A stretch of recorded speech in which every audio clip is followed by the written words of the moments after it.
Say something that would be interesting to talk about is something that a lot of us ladies tend to do when we get into relationships, which is lose our identities because we want to impress the other person, and therefore we kind of put our souls to the side because we want to like cherish this person, and so we put our necessities to the side, which is like, it could be your daily walks, it could be your time for yourself, because you just want to like you just want to be with this person all of the time, and then you kind of start to like hide a little bit of parts of you that you might think that are a little bit too much for the person, and then 6 months go by and you realize like you just really yearn for that part of yourself again. So it's like it's either a make or break, where like, should I incorporate these parts of myself and like show these vulnerable sides of myself to this person, or should I continue hiding and basically start to morph into this person to appease them?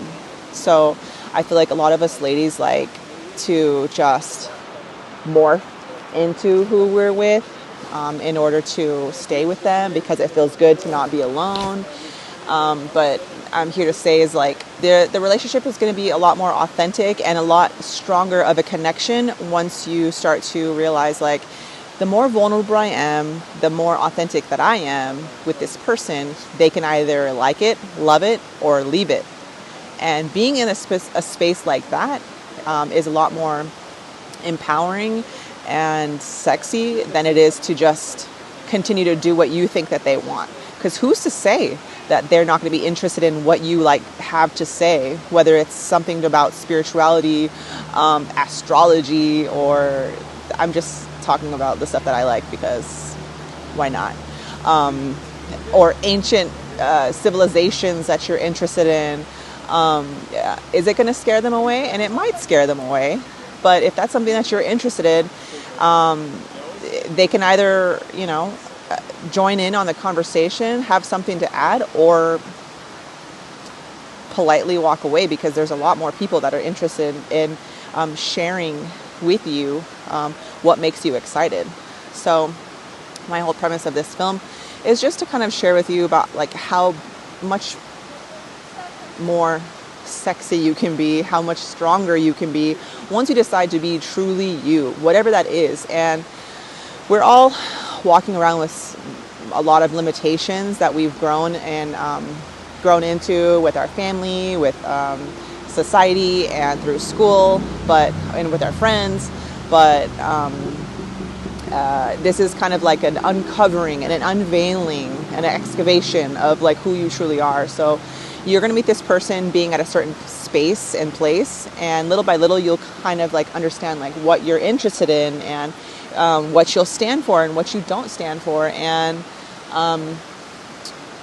the person can either grow closer to you or, politely fall away. And you have to be okay with either options. And if it's a strong connection that you're interested in making, it's probably best for you to be as vulnerable and open as you can be. And who's to know? It could inspire them to be a lot more open with you. And what a beautiful way to begin a nice, healthy relationship than to just be honest with one another as to like what your heart craves. And maybe you guys can both learn together what is best for you. The beginning of my relationship with my husband, I remember kind of when we first started dating, I remember being a little bit shy to bring up certain things around him. And then I was just like, you know what, that's it. If I'm going to be starting a good, strong foundation, like I'm going to have to be open with him and let him know, like there are certain things that I'm just obsessed with, whether it be fitness, eating healthier, going out onto the land like I am right now. Going out to look at the stars, things that are just super important to me. I had to just share with him about how important they are, and he wasn't scared, and he, if anything, was curious and asked me questions, and I love that about him. And we might not see eye to eye on every topic, but we're still open to discussion, and he'll share with me his ideas, and I'll share with him mine. And he's more logical, left brain, and I'm a little bit more right brain, and it works. So again, just ask yourself, like, is it worth it to continue to hide who you truly are, to appease this person, to put your soul to the side and have like this secret yearning of like this part of you that is slowly dying? You don't want that to happen. That's how dementia happens. That's how there's so many different diseases that happen to us ladies that start to impair how our bodies function because we put ourselves to the sides. And I'm just hoping to kind of push that away and with openness.